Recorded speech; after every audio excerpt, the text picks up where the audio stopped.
ব্রাহ্মণবাড়িয়ায় ২ নং ওয়ার্ডে ধানের শীষের গণসংযোগ।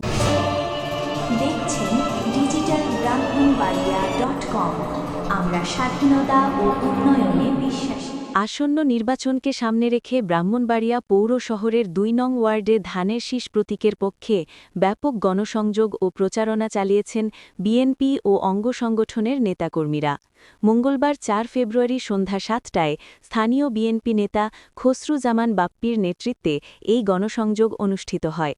প্রচারণাকালে নেতাকর্মীরা শহরের গুরুত্বপূর্ণ এলাকার ট্যাঙ্কের পাড়, পাইকপাড়া এবং কমার্শিয়াল মোড়সহ ২ নং ওয়ার্ডের বিভিন্ন অলিগলি প্রদক্ষিণ করেন।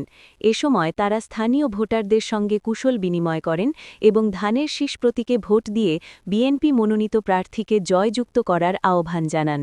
গণসংযোগে ২ নং ওয়ার্ড বিএনপি, যুবদল, ছাত্রদল ও স্বেচ্ছাসেবক দলের বিপুল সংখ্যক নেতাকর্মী ও সমর্থক উপস্থিত ছিলেন। গণসংযোগ চলাকালীন ২ নং ওয়ার্ডের নেতৃবৃন্দরা পার্শ্ববর্তী ৪ নং ওয়ার্ডে আয়োজিত একটি মহিলা সমাবেশে যোগদান করেন।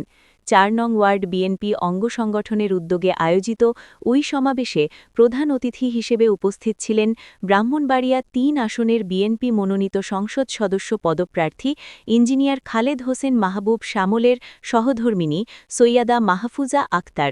নেতাকর্মীদের স্বতঃস্ফূর্ত অংশগ্রহণে পুরো এলাকা নির্বাচনী আমেজে মুখর হয়ে ওঠে।